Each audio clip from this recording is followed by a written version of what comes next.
السلام علیکم ورحمۃ اللہ وبرکاتہ نحمده ونصلي ونسلم على رسولنا الكريم اما بعد فقد قال الله تبارك وتعالى بل تؤثرون الحياة الدنيا والآخرة خير وأبقى وقال نبينا صلى الله عليه وسلم كن في الدنيا كأنك غريب او عابر سبیل او کما قال نبینا صلی اللہ علیہ وسلم۔ بزرگان محترم، عزیزان گرامی، یہ جو ہماری دنیا کی زندگی ہے یہ بہت مختصر اور عارضی زندگی ہے، بہت زیادہ لیمیٹڈ اور ٹیمپریری ہم کو اس دنیا میں بھیجا گیا ہے۔ ہم یہاں ہمیشہ رہنے کے لیے اس دنیا میں نہیں آئے ہیں۔ ایسے ہی یہاں کی جو نعمتیں ہیں، یہاں کی جو راحتیں ہیں، یہاں کی جو خوشیاں ہیں، یہاں کی جو ترقی ہے، یہ سب عارضی ہے، وقتی ہے، ٹیمپریری ہے، پرماننٹلی کوئی چیز نہیں دی گئی۔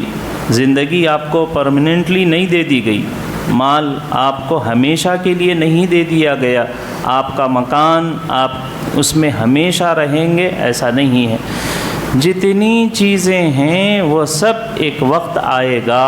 سب ختم ہو جائیں گی۔ راحتیں یہی اذیت بن جائے گی، نعمتیں نقمت بن جائیں گی، آزمائش بن جائے گی، خوشی غم میں تبدیل ہو جائے گی۔ دنیا کا دستور اللہ تبارک و تعالیٰ نے ایسا ہی بنایا ہے۔ یہاں کوئی جماؤ ٹکاؤ ہمیشگی خلود یہاں نہیں ہے، سب ختم ہونے اور فنا ہونے کے لیے آیا ہے۔ قرآن شریف میں آخرت کی زندگی کو بیان کرتے ہوئے کہا گیا ہے بل تؤثرون الحیات الدنیا، تم لوگ دنیا کی زندگی کو ترجیح دے رہے ہو۔ دنیا میں اگر راحت ملی، ترقی ملی، خوشی ملی، مال ملا، دولت ملی، اسٹیٹس حاصل ہو گیا، گلامرز مل گئے، فائن فالوورز بڑھ گئے ہیں، تو آدمی بہت خوش ہو رہا ہے۔ سب ختم ہو جائے گا۔ ایسا نہیں ہے کہ قبر میں جانے کے بعد بھی انٹرنیٹ کا کنیکشن ہوگا، وہاں پر بھی کوئی آپ کو لائک کرے گا اور وہاں پر بھی کوئی فالوورز آپ کو ملیں گے۔ آپ نے جو کمایا ہے 1 روپیہ بھی ہم ساتھ لے کر جانے والے نہیں ہیں، سب یہیں دھرا کا دھرا ہو رہے گا۔ اینما تکونوا یدرککم الموت ولو کنتم فی بروج مشیدہ۔ قرآن شریف کہتے ہیں کہ اگر تم مضبوط قلعے بنا کر بھی بیٹھے ہوئے ہو، مضبوط قلعوں کے اندر بھی موت پہنچ کر رہے گی اور تم مر جاؤ گے، دنیا چھوڑ کر چلے جاؤ گے۔ بنی اسرائیل میں ایک بادشاہ تھا، اس نے بہت ہی عمدہ اپنا محل بنایا ہے۔ مال آتا ہے تو لوگوں کو خواہش ہوتی ہے کہ محلات تعمیر کریں، مکانات بنائیں۔ یہ کوئی حرام اور ناجائز بھی نہیں ہے، لیکن اس میں اسراف اور ضرورت سے زائد خرچ کرنے کو منع کیا گیا ہے۔ قرآن شریف میں اور حدیثوں میں نبی صلی اللہ علیہ وسلم نے ووسع لی فی داری، وضو کی جو دعائیں ہیں اس میں ایک دعا آپ صلی اللہ علیہ وسلم نے یہ بھی فرمائی ہے کہ ووسع لی فی داری، اے اللہ میرے گھر کو کشادہ فرما دیجئے۔ اور اللہ تبارک و تعالیٰ نے حضرت سیدنا سلیمان علیہ السلام کے محل کا تذکرہ کیا ہے قرآن شریف میں۔ عورتوں کو عام طور پر ذاتی مکان بہت پسند ہوتا ہے، ان کی دل کی خواہش ہوتی ہے کہ ان کا اپنا کوئی سپریٹ مکان ہو، ان کے علیحدہ ذاتی مکان کی خواہش یہ ہر عورت کی فطرت اور طبیعت میں رکھی ہوئی ہوتی ہے۔ اور گھر جتنا اچھا ہوتا ہے مرد اس کو نہیں دیکھتے، لیکن عورتیں اس کو دیکھ کر متاثر ہو جاتی ہیں۔ رشتے رکنے کی ایک وجہ برے گھر ہیں، گندے گھر ہیں کہ جس کو دیکھ کر لوگ رشتوں کو ریجیکٹ کر دیتے ہیں اور گھر کی بنیاد پر رشتے طے ہو جاتے ہیں۔ حضرت سلیمان علیہ السلام نے بلقیس کو اسلام کی طرف جب بلانے کا ارادہ کیا اور ان کو اللہ کی معرفت اور اللہ کا تعارف ان کو پیش کرنے سے پہلے حضرت سلیمان علیہ السلام نے حضرت بلقیس کو اپنا محل دکھایا، اور اس محل کی ایک خاص کاریگری تھی اس زمانے میں، اتنا زیادہ شیشوں کا استعمال، گلاسز کا یوز اتنا زیادہ نہیں تھا، بہت نادر لوگ، بہت ہی زیادہ پیسے والے دولت والے لوگ استعمال کرتے تھے گلاسز۔ اب تو گلاسز کے ہمارے روم، بلڈنگیں سب بن رہی ہیں، لیکن وہ زمانے میں آپ اندازہ لگائیے، اب تو ترقی کا زمانہ ہے، وہ زمانے میں حضرت سلیمان علیہ السلام نے ایک سوئمنگ پول بنا کے اپنے گھر میں رکھا تھا، اور اس کے اوپر ایک قیمتی گلاس لگایا ہوا تھا، اور وہ گلاس کی عمدگی ایسی تھی کہ معلوم نہیں ہو رہا تھا کہ پانی کے اوپر، اس ہاؤس کے اوپر گلاس لگا ہوا ہے یا نہیں۔ بلقیس داخل ہوئیں تو وہ اپنے پینچوں کو انہوں نے اوپر کر لیا اور پانی میں اترنے لگیں، تو حضرت سلیمان علیہ السلام نے کہا پینچے چڑھانے کی ضرورت نہیں ہے، اس کے اوپر گلاس چڑھا ہوا ہے، آپ کو پانی نہیں لگے گا، آپ ایسے گزر جا سکتے ہیں۔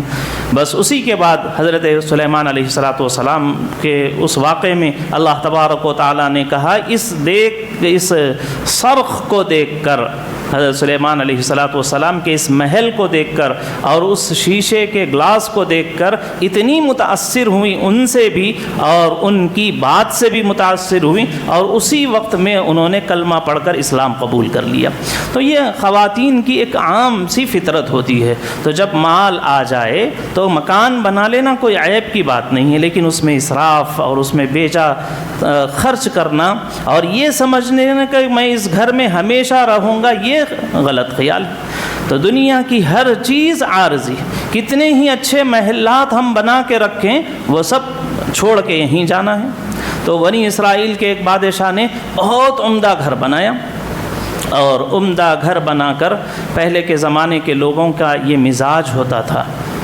کہ وہ کہا کرتے تھے کہ ہم کو آخرت سنائیے۔ بڑے بڑے بادشاہ ہیں، وہ بادشاہ بھی اپنے دربار میں ایسے واعظین کو، ایسے مقررین کو، ایسی نصیحت کرنے والوں کو اپنے ساتھ رکھا کرتے تھے کہ یہ دولت کا گھمنڈ، یہ عہدوں کا گھمنڈ، یہ ہتھیار کا گھمنڈ میرے اندر پیدا نہ ہو جائے اور کوئی غلط اسٹیپ میں نہ لے لوں، اس وجہ سے مجھے روکتے ٹوکتے رہنا، اس کے لیے اپنے پاس دربار میں باضابطہ طور پر رکھا جاتا تھا ایک آدمی کو۔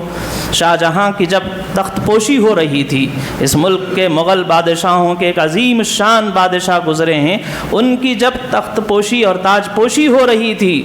تو اس وقت میں سب آ کر ان کو مبارکبادی پیش کر رہے تھے، ہدیے انعامات دے رہے تھے، دیے جا رہے تھے، خوشیاں تھیں محل کے اندر۔ اور ایک فقیر آئے اور انہوں نے کہا بادشاہ سلامت، اتنا ہی ہنسیے، اتنا ہی خوش ہوئیے جتنا اس تخت پہ رہنے کی آپ کی زندگی ہے، ایسا اتنا خوشی مت اختیار کریے کہ آپ ہمیشہ اس تاج کے، اس تخت کے مالک ہو گئے، ایسا نہیں، اتنا ہی خوش ہو جائے جتنا یہاں رہنا ہے آپ کو۔ یہ بات سن کر شاہ جہاں تخت سے نیچے اترے، سجدہ ریز ہو گئے اور اللہ تبارک و تعالیٰ کے سامنے گریہ و آزاری کی، اور پھر ان سے یہ کہا کہ تم نے بر وقت مجھے اچھی نصیحت کی۔ عمر بن عبدالعزیز رحمۃ اللہ علیہ روزانہ شام کو اپنے پاس ایک عالم کو، ایک واعظ کو بلاتے تھے، اور وہ کہا کرتے تھے کہ مجھے نصیحت کرو، مجھے آخرت یاد دلاؤ، مجھے قبر کی زندگی یاد دلاؤ، مجھے موت کے حالات سناؤ، کہ کہیں یہ دنیا اور اس کے یہ عہدے اور یہ مال، یہ اسباب مجھے آخرت سے غافل نہ کر دے، اسی میں مجھے کہیں مشغول نہ کر دے، اس وجہ سے میری آخرت مجھے یاد دلاؤ۔ آخرت یاد دلانے کے لیے باضابطہ طور پر لوگوں کو رکھ کر سنا جاتا تھا۔ تو میرے بھائیوں، وہ بادشاہ اس نے گھر بنایا تو اس نے یہ کہا کہ بھئی میرے محل کو دیکھو، بہت بڑا محل بنایا، 4000 پلیروں سے زائد اس کا وہ محل تھا، اس زمانے کا سب سے بڑا۔ لوگوں کو خواہشیں ہوتی ہیں۔ اندلس جب فتح ہوا تھا تو عبد الرحمن الناصر نے بھی ایک بہت بڑا محل بنایا تھا، اتنا عمدہ محل اس نے بنایا تھا۔ تاریخ میں، اندلس کی تاریخ میں اس سے پہلے اور اس کے بعد شاید مدینہ اس کو لوگ محل قصر الزہرا، اس نے نام رکھا تھا قصر الزہرا، لیکن اتنا بڑا تھا، کئی میل لمبا تھا اور کئی میل چوڑا تھا، 7 میل چوڑا، 9 میل لمبا، کلومیٹرز میں پھیلا ہوا وہ اس کا محل تھا۔ تو لوگ اس کو قصر الزہرا کے بجائے مدینۃ الزہرا کہتے تھے کہ یہ ایک محل نہیں، یہ ایک پورا شہر ہے، اتنا بڑا اس نے اپنی کنیز کی محبت اور یاد میں اس نے وہ محل بنایا تھا۔ تو لوگوں کی ایسی خواہشیں ہوتی ہیں۔ تو بنی اسرائیل کے ایک بادشاہ نے بہت بڑا محل بنایا، اور بنانے کے بعد اس نے یہ کہا کہ آ کے اس میں سونے، جواہرات اور اس میں ہیرے اور موتیاں، قیمتی قالینیں، سب کچھ لگایا، اور کہا لوگ آئیں اور دیکھیں، اور دیکھ کر اگر کوئی اس میں کوئی عیب نکالے تو مجھے خوشی ہوگی، اس میں عیب نکال کے بتاؤ۔ تو سب لوگ آئے، وزراء بھی آئے، حکمران بھی آئے، بڑے بڑے معمار بھی آئے، انجینئرز بھی آئے، اور دیکھے، اور سب نے آ کے گھر کی تعریف کی اور یہ کہا اتنا اچھا محل، اس میں تو کوئی عیب ہے ہی نہیں۔ سب نے اس کی خوبیاں تو بیان کی، کسی طرح کا کوئی عیب اور خرابی نہیں بیان کی۔ ایک اللہ والے کونے گوشے میں بیٹھے ہوئے تھے، اس نے یہ کہا کہ آپ خاموش بیٹھے ہیں، کچھ نہیں کہہ رہے ہیں، سب لوگ اس کی تعریف کر رہے ہیں، اس کے گنبد کی، جھومر کی، اور اس کے قالین کی، دیواروں کی، اس کے سونے کی، چاندی کی، ہیرے جواہرات کی، سب کی تعریف ہو رہی، آپ چپ بیٹھے ہوئے ہیں، آپ خاموش ہیں، آپ کچھ نہیں کہہ رہے۔ تو انہوں نے کہا کہ اصل میں اس محل کے اندر 2 عیب ہیں۔ تو سب حیرت میں، بڑے بڑے وزراء بیٹھے ہوئے ہیں اور بڑے بڑے قائدین بیٹھے ہوئے ہیں، انجینئرز بیٹھے ہوئے ہیں، وہ کہہ رہے ہیں کوئی عیب نہیں ہے، اور ایک فقیر سا، ایک عاجز مسکین سا بندہ ہے اور وہ یہ کہہ رہا ہے کہ نہیں، آپ کے محل کے اندر 2 عیب ہیں۔ تو سب متوجہ ہو گئے اور پوچھنے لگے کہ بھئی ایسا کیا بات ہے، ایسا ہمارا کیا محل کے اندر کیا خرابی دیکھ لیے، وہ کون سی چیز ہے جو ہم کو پکڑ میں نہیں آئی، آپ کی پکڑ میں آئی؟ تو انہوں نے کہا کہ پہلا عیب اس میں یہ ہے کہ یہ ایک نہ ایک دن ویران ہو جائے گا، ایک نہ ایک دن خراب ہو جائے گا، ایک نہ ایک دن یہ ٹوٹ پھوٹ جائے گا، اس کی ایک خرابی یہ ہے۔ دوسری خرابی یہ ہے کہ اس میں ایک ہول ہے، وہ ہم کو نظر نہیں آ رہا ہے، لیکن اس ہول سے، اس سوراخ سے حضرت اسرائیل ملک الموت اس میں داخل ہو۔ آپ دروازے بھی بند کر دیں، شیشے بھی لگا دیں، پورا پیک بھی کر دیں، تب بھی ملک الموت اسرائیل اس گھر میں آ سکتے ہیں۔ اگر اس گھر میں ایسا اس کو یعنی سیو کر دیا جاتا، ایسا مضبوط بنایا جاتا کہ ملک الموت بھی نہ آتے، تو پھر سمجھا جاتا کہ یہ محل بہت عمدہ ہے، اور یہ محل کبھی خراب نہ ہوتا تو سمجھا جاتا کہ وہ سب سے اچھا عمدہ محل ہے۔ تو بادشاہ کو بہت حیرت ہوئی، اور اس نے اس وقت میں پوچھا، وہ سمجھدار لوگ تھے، ایسے کٹ حجتی کرنے والے، بے دماغی کی باتیں کرنے والے نہیں تھے۔ اس نے فوراً یہ کہا، کیا کوئی ایسا بھی محل ہے جس میں یہ 2 عیب نہ پائے جاتے ہیں؟ ہم یہ سمجھتے ہیں کہ دنیا کی ہر عمارت کو، ہر بلڈنگ کو یہ عذر ہے اور یہ عیب ہر ایک میں ہے۔ اب اپنا سمجھ میں آیا، لیکن کیا کوئی ایسی بلڈنگ اور ایسا محل بھی ہے جہاں یہ 2 عیب نہیں پائے جاتے؟ تو اس اللہ والے نے کہا کہ ہاں، ایسا محل اور ایسی بلڈنگ اور ایسی عمارتیں جنت میں ہیں کہ وہ ان جنت کے محلات کو کبھی کسی طرح اس کے اندر نقص، خرابی، کمزوری پیدا نہیں ہوگی۔ خود دنیا کو دیکھیے، کم از کم یعنی 4-7 ہزار ارب سال اس دنیا کے بنے ہوئے ہوں، دنیا کے بنے ہوئے ہزاروں سال ہو گئے ہیں، لاکھوں سال ہو گئے ہیں اس دنیا کو بنے ہوئے۔ کبھی اللہ تبارک و تعالیٰ کو یہ ضرورت نہیں پیش آئی کہ اس دنیا کے کسی علاقے کا ریپیئر کرنا ہے، یہاں سے ذرا لوگ پورے اس علاقے کو خالی کر دیں، اس میں ذرا پالش کرنا ہے، اثر نو اس کا چننا پانی کرنے کی ضرورت ہے، اتنے ہزار سال ہو گئے، پھر سے اس کو بنانے کی ضرورت۔ دنیا کے بارے میں ہم یہ دیکھ رہے ہیں کہ ایک مرتبہ اللہ تبارک و تعالیٰ نے بنا دیا، سینکڑوں، ہزاروں، اربوں سال اس دنیا پر گزر گئے ہیں، اس کے باوجود اس میں کوئی نقص پیدا نہیں ہوا، کسی طرح کی کمی اس میں نہیں آئی ہے۔ وہ